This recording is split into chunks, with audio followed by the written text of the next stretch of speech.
Welcome back. This is Vix. And Callie, word up, people.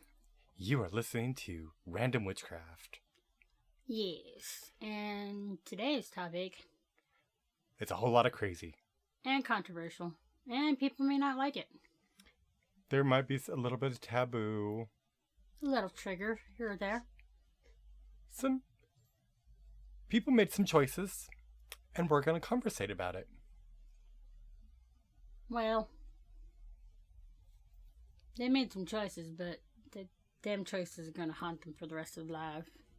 Very true.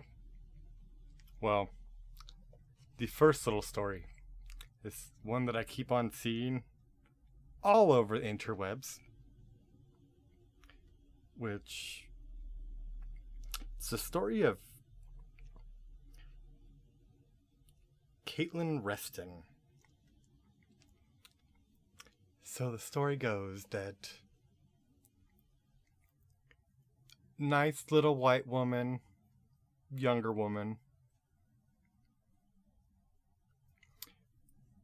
decided to start to practice, and not just practice anything. She decided to practice voodoo.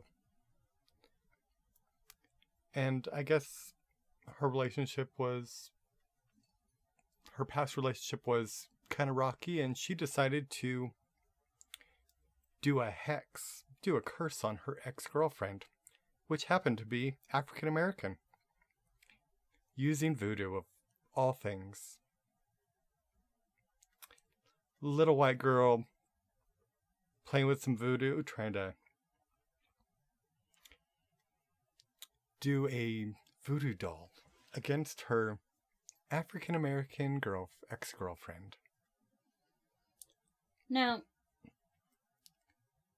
it's controversial in the fact that, it goes back to very, taboo going back in the South and our earlier years of, this country. But it doesn't matter, at least in my opinion, it does not matter if you're white, black, freaking Asian, Mexican. Doing a hex is going to either where you have calmed down enough that going through the means of normal authorities aren't cutting it, and you have to take it into your own magic little hands. But doing a hex because you got pissed off at somebody for being, themselves, or the relationship didn't work, I'm sorry. I know it's going to be controversial me saying this, but natural selection needs to happen there. You're not thinking very intelligently. Well, to add to that, she was actually a part of a Facebook group and posted pictures of said voodoo doll and said burning of said voodoo doll. And there was hair. Happened to be locks. Whether it was the ex-girlfriend's, no one really knows. Well, towards the end of the story, she posted that she saw Papa Legba and that she was scared. Shortly after, they found her dead in her bathtub.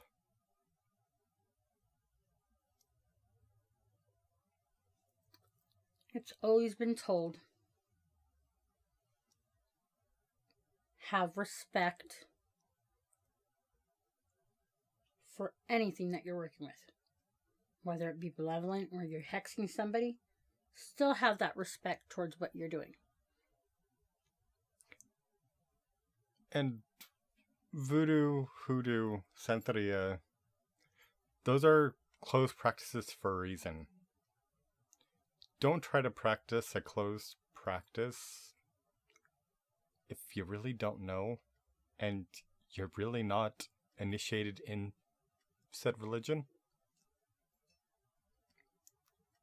And actually doing some research, there's a good chance that she didn't see Papa Legba because that does not fit his MO whatsoever. No. Papa Legba being a older gentleman, usually with like a bum foot or a cane or some sort of disability. And he tends to have more of like the grandfatherly era to him. Not the scary, spooky, vengeful spirit that... But we gotta end up respecting the spirits too on this point, because spirits do end up taking whatever form they choose to be in. But still, going with the nature of him, it's not. Oh, hold on. I have a point. Mm-hmm. The MO that pretty much sounds like wouldn't be Papa Legba. It would be one of the iterations of Baron,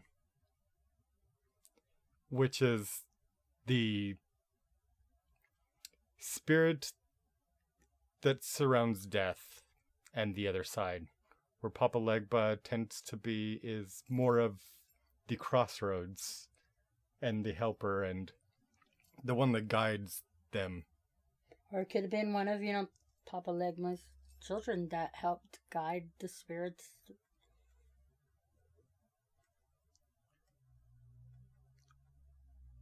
Papa Legba usually is more ancestors, like helpful spirits. Baron is the quite similar to Hecate, the not so peaceful dead. Yes. But Baron did bestow a mortal child with his powers. He is known for possessing people also. Mm-hmm. And he's quite vengeful and very much a hothead. And it reminds me of someone I work with. Love you. In all actuality, kind of sounds like it was Baron, one of the iterations of Baron, because there's more than one. Yes, it does. Just by the pure insult and lack of respect. Yeah. It's very much an African American spirit, or African spirit that he is.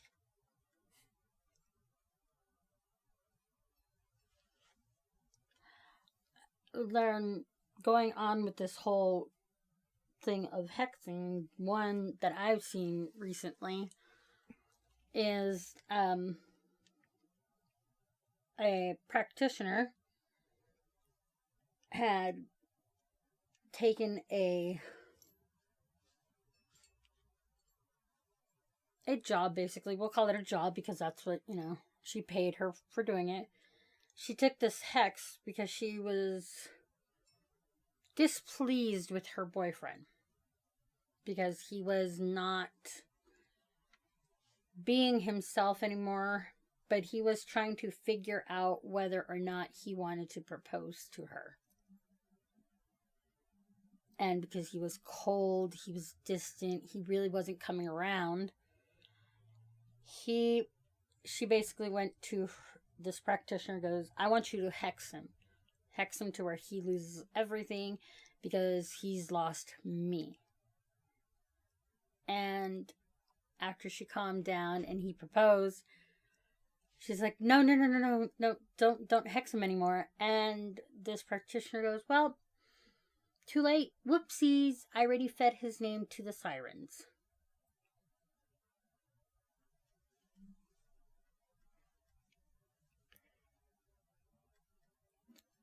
That sounds like a little backfiring. Also reminds me of a quote from the lovely lady on the Black Cauldron on YouTube. Buck around and find out. Yeah. But you know me. I'm the one that will advise somebody, like, really think about which way you want to go with something. Even though I'm very hot-headed myself, and you calm me down from going, don't do that. Calm down. Take a moment, step back. Like all this week, like I told you, I've been going by the rule of thumper with people. Sometimes you do gotta take a step back so you can see things from all angles. And if nobody knows the rule of thumper, you know, we were going a little Disney over here. You know, when Thumper's mom asks, you know, what do you do? If you don't have nothing nice to say, don't say nothing at all. But you can call me Flower. Yes, you can call me Flower if you want to. No, I'll just call you Vix. Or Whore. Yeah. Well, a vixen is a different species. You don't say. And hopefully I smell better.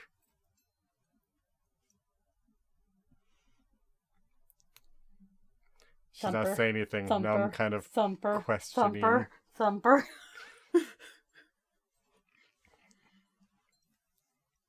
But I honestly, like, there's been a couple people that have come up to me and be like, I need you to, you know, call your Santeria spirits to do this for me. And I'm like, no.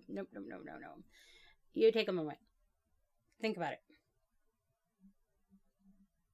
Because I'm not invoking the spirits to do something, and then you go back on your part of the bargain. Because then I have to fill that part. Well, there are quite a few practitioners, paid practitioners, the ones that actually do it for a living, that they will not do a hex for someone that they do not know. True. But that really does depend on your own morality. Yes. It does. And another thing, it's just not only on your morality, it's on the way that you were taught or you practice. Because that also gauges into your own morality. That would be learned morality, but yeah, it's still your own personal morality. Yeah, pretty but much you'll what you still feel end is up right getting and what isn't. you know, it's human nature. You end up getting outside influenced even in your own morality. It's the big gray area that we all live by.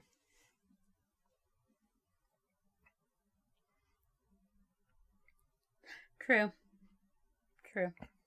Now, another story that I've heard recently, which come to find out it's actually a pretty old, it's like early 2000s, where a transgendered woman from Arkansas, of all places. Arkansas? Of all places. Of Arkansas? That too.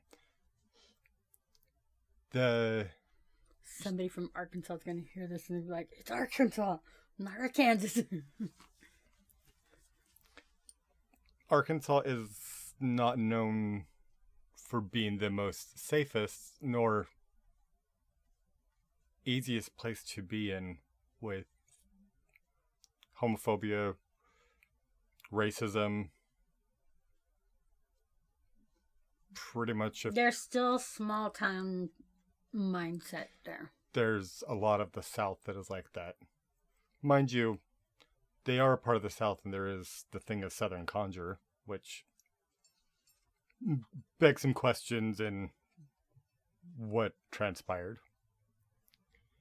So she, I guess, before like school started again, she wanted to get a cleansing, a very big, deep cleansing,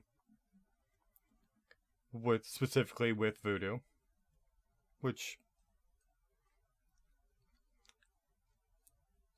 voodoo can be helpful to all, and you don't necessarily need to be of one nationality to practice it. You do need to be initiated to practice. Very true. Which she eventually found a pretty well-renowned voodoo priest, which is quite interesting. I know he is on social media. I do not remember his name, but he is on social media, YouTube and TikTok and other things. He is pretty well known. Okay. I guess he does these cleansings, really big spiritual cleansings, like every weekend. Makes quite a bit of money. He set it up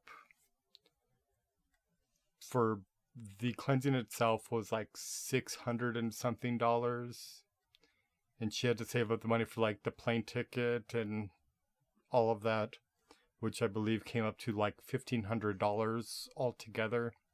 I'm sorry, what? Yes. Wait.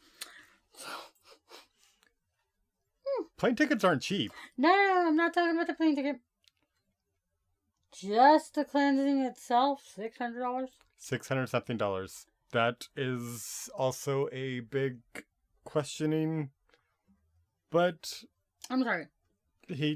Hoodoo, voodoo, and Santeria are always very close-knit because they share some of the same beliefs and spirits. And same spirits. But I've gone to a Santeria high priest or priestess and to get a cleansing. And one thing they've always said, yes, I get paid for this, but the amount that you want to pay for it is what comes to your heart. What you feel like giving me is what you're going to pay. But that is also what you were taught. No. Not every... That's also what you've come across. Not everybody's like that. True. Some people do have a specific price, a base price for what they do. True. That's here nor there. It's... Yeah, no, but like... She decided to pay that money, and she went up to New Jersey, of all places, which... There were some, like, questioning from people of the South. They're like, you have Southern Conjure. You also have voodoo practitioners that are in the South that are literally just a state away. Get on the islands. Yeah. But here nor there. So I guess she was there for the weekend, along with, I believe, 6 other people that were getting the cleansing. They stay at his house, and everything's all good. They go through the, like, first, second, possibly second day of doing the cleansing, which is very in-depth, very... From what I understand, it's a very uplifting and wonderful experience. Neighbors complaining that they can smell incense through the walls and hear the chanting, and that's all craziness. Yeah, it can get intense. Saturday night, everybody was fine. They all went to bed, and after a long day of doing the cleansings and they were dancing, and it was a lot. It's pretty much a great voodoo cleansing. They all were fine when they went to bed. She lay down to bed. The next morning, when everybody was getting up to finish up the ceremonies and rituals and probably prepare to go home, they tried to wake her and she was not breathing and she was cold. At some point of the night, she became unalive.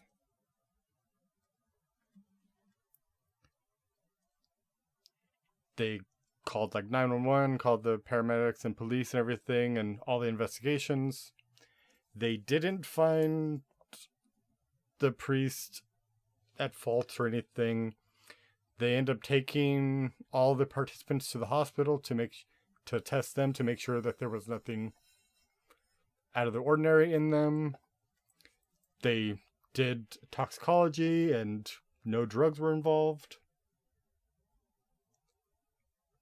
They eventually, when the autopsy came back, it came back that exhaustion,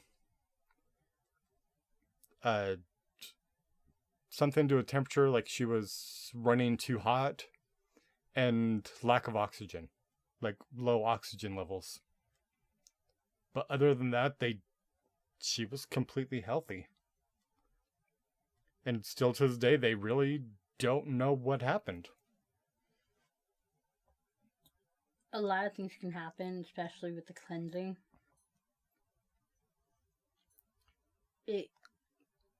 Going back with the little on, from last week's your ancestry. Possibly something from back then. Who knows? But the simple fact is,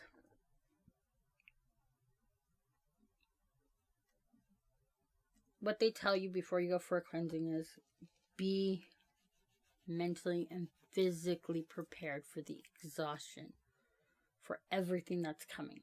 Yes, it's an uplifting. You feel years of worry washing away. It's like a brand new... It's like you're being a brand new baby born into this world, but an adult. It's very, very... It's a very strange sensation. But there's some people that even, like, I've come across that, the priestess will be like, I can't cleanse you fully. And the reason why, and it seems a little odd to me that there would be a whole entire 5 or 6 people, because you're not actually getting a true cleansing. Because the cleansing is supposed to be just that person and the priest, so they can end up feeling the energy. And if you got 5 other people's energy there, how do you know if you miss something?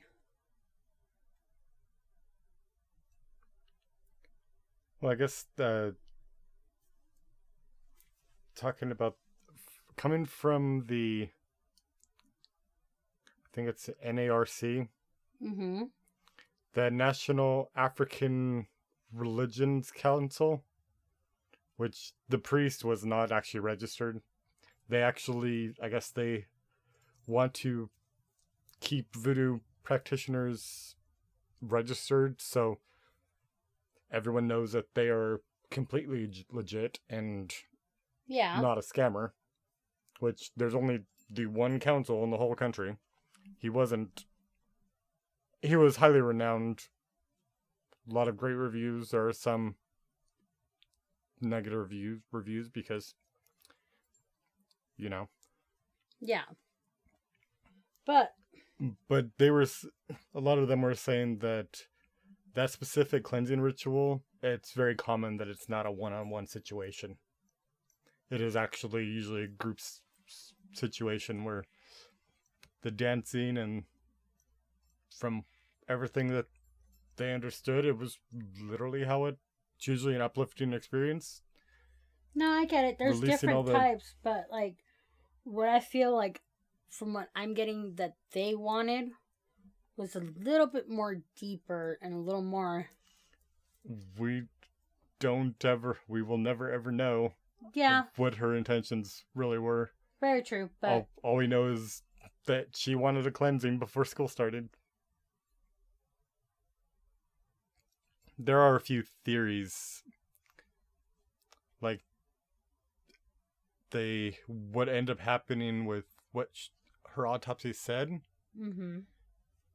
Could coincide with a spiritual attack, which you're not going to find physical marks, bruises, or anything like that from a spiritual attack. There was also another theory that there was past, like, ancestral wounds, like you mentioned earlier, in different words. And also, you never know, it could have been that... Or a combination of both together at the same time. More that she had a purpose that didn't necessarily need a body.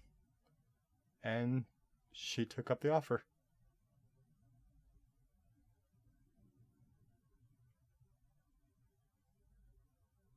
True. And you never know. Who's to say that hasn't happened numerous times? That people just get an offer from a spirit that they can't refuse, and they don't say no. Like I've quoted before, death is but an awakening. I died long ago.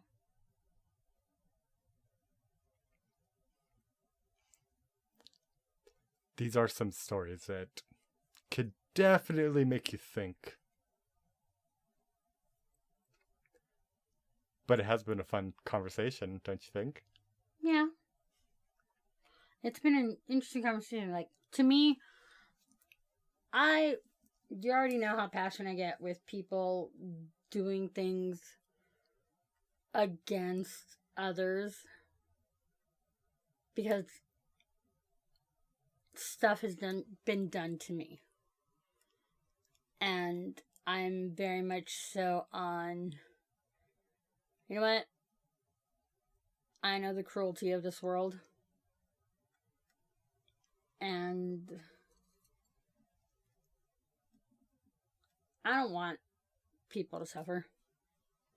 People can be dicks. Yes, people can be dicks.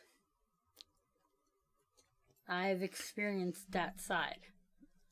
But you're not one that you necessarily want to unalive people because of it. Not that there hasn't been a point in time where I have thought of it, and I have. We all have wanted to unalive people here and there. Even if it's just a brief thought that comes and goes. Very true. But for the simple fact of, it makes me go back to the point of, if somebody did that to me, and knowing the devastation that you cause for that person's family, loved ones, friends, how are you going to sit there and be comfortable with that?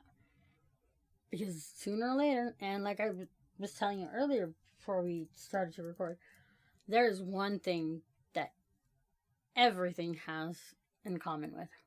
Whether you call it karma, you reap what you sow. It's a universal foundation.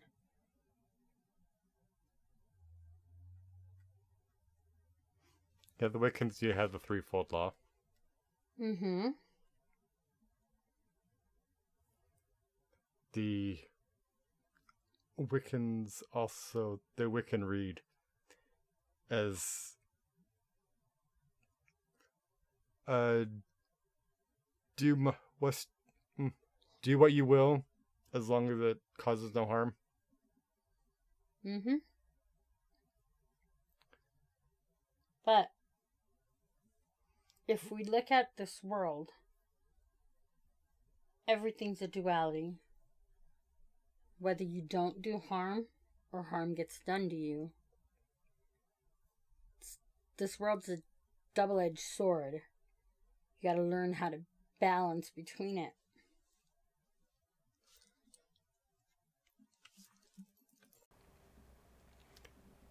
Yeah, the balance. Don't want to necessarily tip the balance. At least not too far. The balance will always get tipped one way or the other.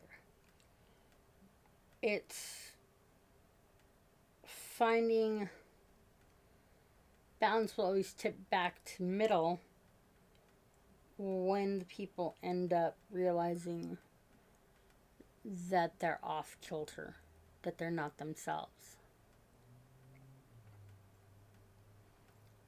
Well, there's also the other side of nature has a way of balancing itself out. Very true. That does involve all of the realms in all of the worlds. Yes. If you tilt too far, it's gonna bounce right back. Or sometimes it lets you fall for you to pick yourself right back up. That's just lessons. But it's lessons that also are the foundation of you reap what you sow. Well, And- life just has a way of kicking you in the ass. Well, trust me. We know that. Likes to kick you when you're down too. Yeah. But if you just, the moment you allow yourself not to move forward is the moment you're saying, I need to start a new life. Just take me now. But we all have those moments. Yes. And even when it's your time to go and you've fulfilled everything that you want in life, there's a reason why they say the ones that are about to go get a surge of energy.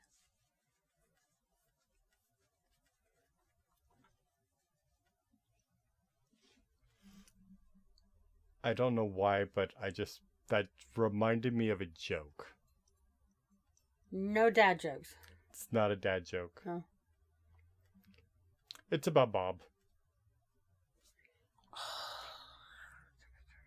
Bob got unalived. Well, he made it into heaven, and he sees God, and he looks at God. He's like, "Oh my God!" And God's like, "Yeah, oh my me." Like, God says, "Now it's time for you to go back." He's like, "Wait, what? What? I'm going back?" He's like, "Yeah, you're going to be a 3rd century peasant girl." Like, wait, what? You can go back and forth with time? He's like, "Yeah, all that there ever was and all of there ever will be was all you." He's like, "Wait, does that mean, have I ever went back at the same time that I was there already?" He's like, "Yeah.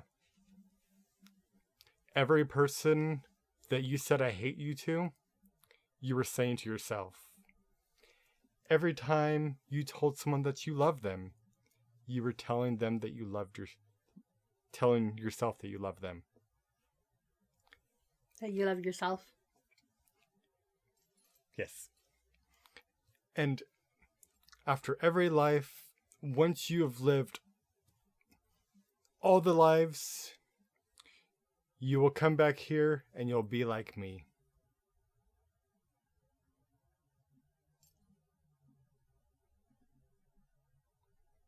Maybe not a joke, but it could be a good lesson of reincarnation. Then, you know, And not to be an asshole. well, again, it goes in Actually, this week ties in with last week on the whole fact that we talked a little about soul contracts and Witch wounds. mm-hmm. Like I said, it's a universal thing. You end up paying for the wrongdoings that you did. Whether it be in this lifetime or any other lifetime it decides to come and pay you back.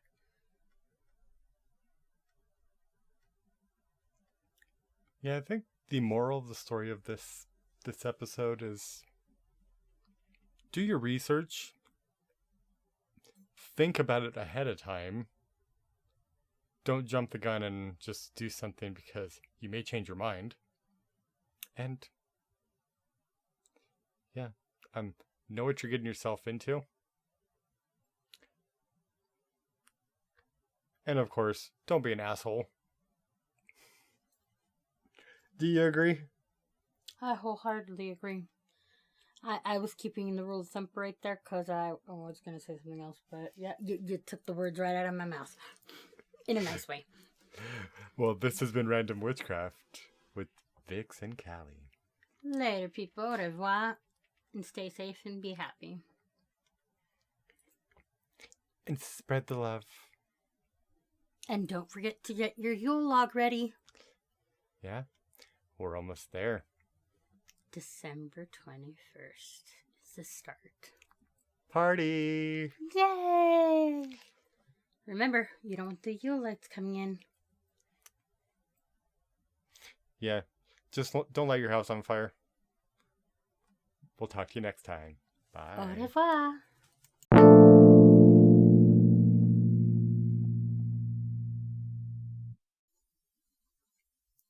Just one more thing before we sign off for the day. If you would like to send us any comments, concerns, or any questions, or if you would like to support this podcast, or for any future endeavors, click the links below. Thank you.